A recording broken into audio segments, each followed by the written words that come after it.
Halo guys, kabar kalian gimana hari ini? Semoga dalam kondisi baik-baik saja ya. Kali ini admin akan melanjutkan alur cerita Battle Through the Heavens. Jika kalian lupa dengan episode sebelumnya, bisa cek di kolom playlist ya. Atau silahkan klik aja link alternatifnya yang telah admin sediakan di bagian atas kanan layar. Baiklah, tanpa berlama-lama lagi di opening, inilah alur cerita kelanjutannya.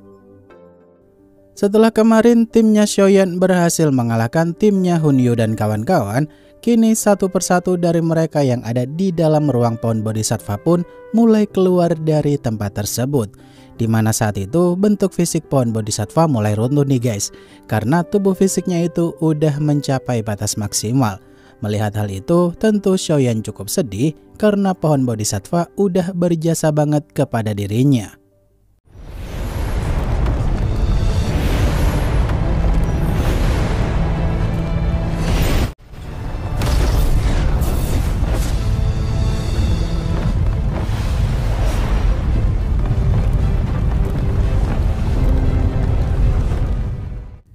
Xiaoyan yang mengucapkan terima kasih kepada pohon bodhisattva itu dan berharap semoga kelak tuh mereka bisa dipertemukan kembali.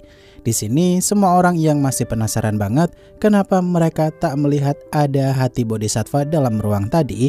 Ternyata hati bodhisattva ada dalam tubuhnya Xiaoyan, di mana Xiaoyan sendiri akan memanfaatkan hati bodhisattva itu untuk menerobos Dousheng nantinya.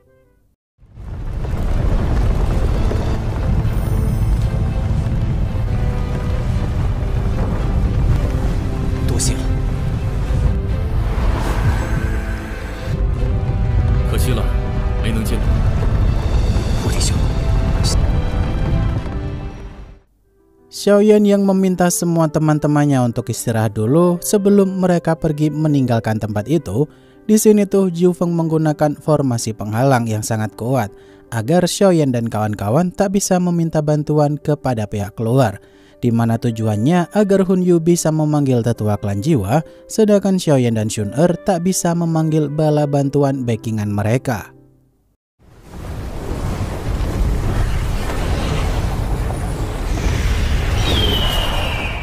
大家都没事吧？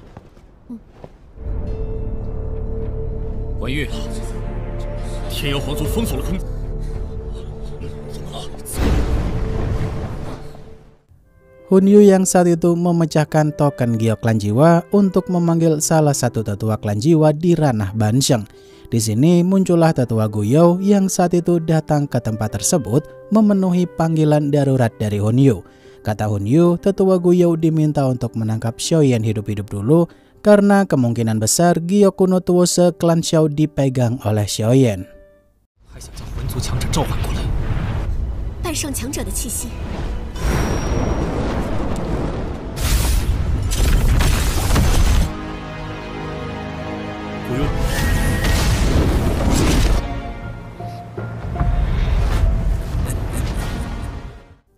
Tetua Guyou yang saat itu cukup kagum dengan Xiaoyan karena klan Xiao masih ada generasi muda yang berbakat.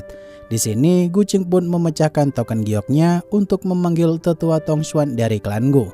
Namun sayangnya formasi penghalang Jiu Feng membuat token giok Gu Qing gak bisa berfungsi. Justru tetua Guyou malah tertarik dengan Xun-Er yang punya garis darah klan tingkat sempurna. 你以为就你们能叫人吗？ 今天只怕是不能善。废族小子，哼！不足熏儿，小军预谋好了。任何空间波动都传不出去。 Tetua Guyou yang tak mau buru-buru menangkap Xiaoyan gitu aja karena dia tuh mau menguji kemampuan generasi muda klan Xiao. Di sini Guyou pun memperkenalkan dirinya tuh kalau dia juga sering dipanggil Tianzun kedua.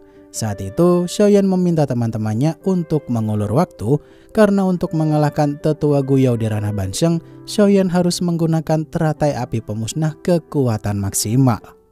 先动手试试。小族的小辈，你是？老夫古幽，我这把老骨头今天可不能让你跑。古族的神品。 我们来帮你争取时间。Tetua Guyo yang saat itu memanggil kerangka iblis jiwa untuk menguji kekuatan mereka semua di sana. Di momen ini sih Xiaoyan pun langsung menggabungkan seluruh api surgawi yang dia miliki untuk menciptakan teratai api penghancur kekuatan penuh. Kemudian Hunyu yang meminta semuanya untuk menargetkan Xiaoyan. Tentu aja teman-teman Xiaoyan pun berusaha melindunginya kala itu.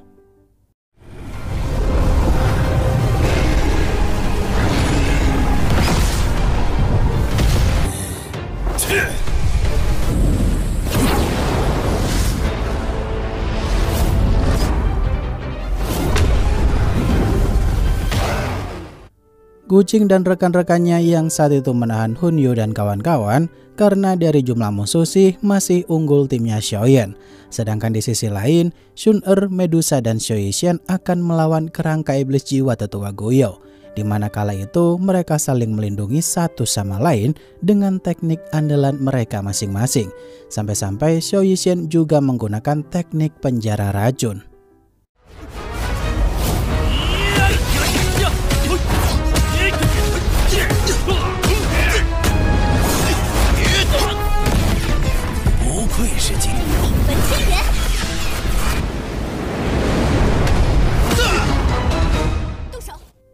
Tetua Guyo yang saat itu mampu menahan serangan terkuat Xiao Yixuan, bahkan dia juga tuh bisa menghancurkan serangan tersebut dengan mudah.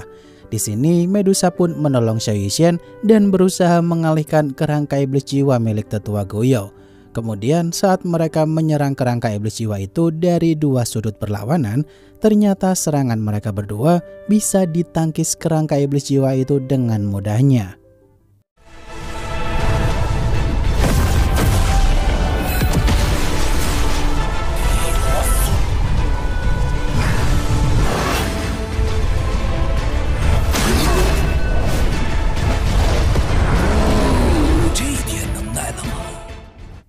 Shun-Er yang tak tinggal diam melihat Medusa dan Xiao Yixuan berjuang sekuat tenaga untuk mengulur waktu. Di sini Shun-Er pun menggunakan formasi langit dengan api surgawi miliknya itu nih guys. Dengan begini maka kerangka iblis jiwa tersebut gak akan bisa bergerak leluasa. Kata Tetua Guyo, walaupun formasi itu sangatlah kuat, namun kalau Shun-Er masih di ranah Dozun, maka bukan ancaman bagi Tetua Guyo.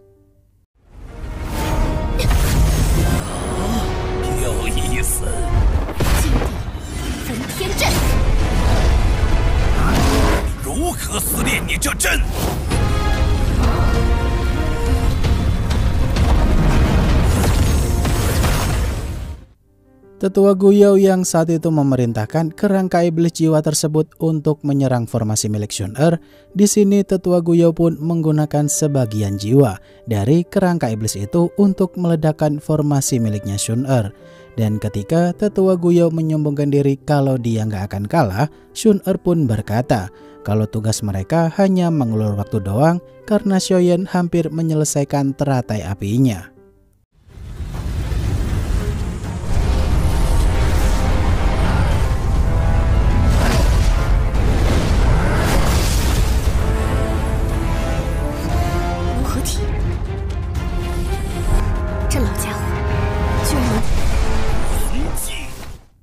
Xiaoyan yang berhasil menyatukan semua api surgawinya di sana untuk membuat teratai api penghancur kekuatan penuh.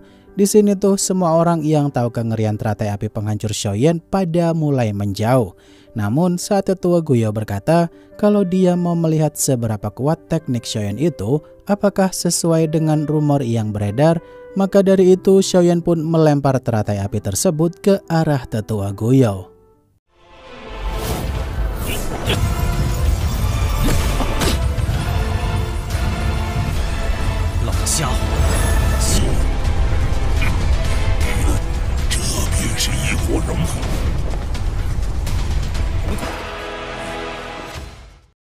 Tetua Guyo yang saat itu menggunakan teknik pertahanan terkuatnya untuk menguji seberapa kuatkah teratai api penghancurnya Xiaoyan.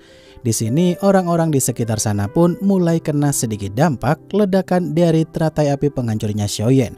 Bahkan Ju Feng aja sampai muntah darah padahal lokasinya jauh banget dari ledakan. Hingga akhirnya situasi pun jadi mencekam banget saat mereka penasaran apakah Tetua Guyo berhasil bertahan atau tidak.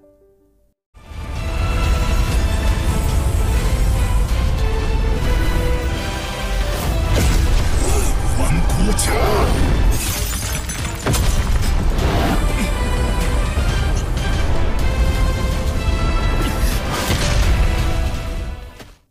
Hunyu yang awalnya menertawakan Xiaoyan kalau dia tak bisa menembus pertahanan tetua Guiyou, di sini tuh semua orang langsung kaget banget tuh.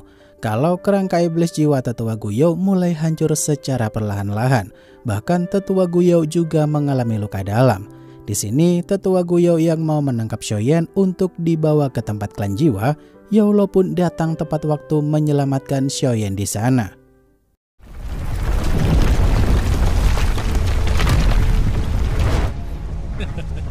萧炎，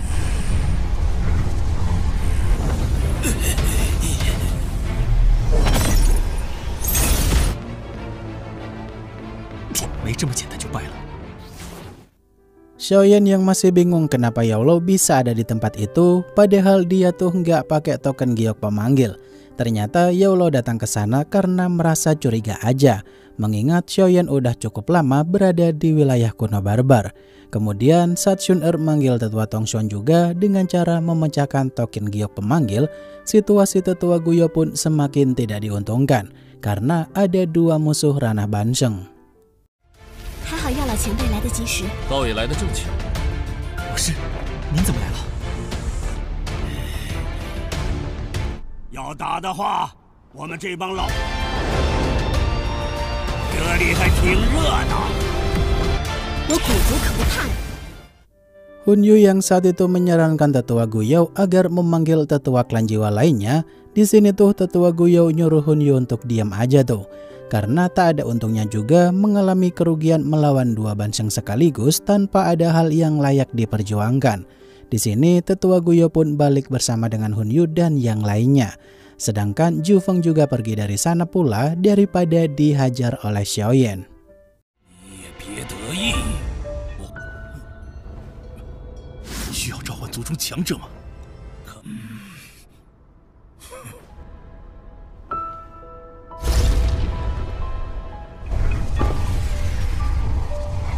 星陨阁。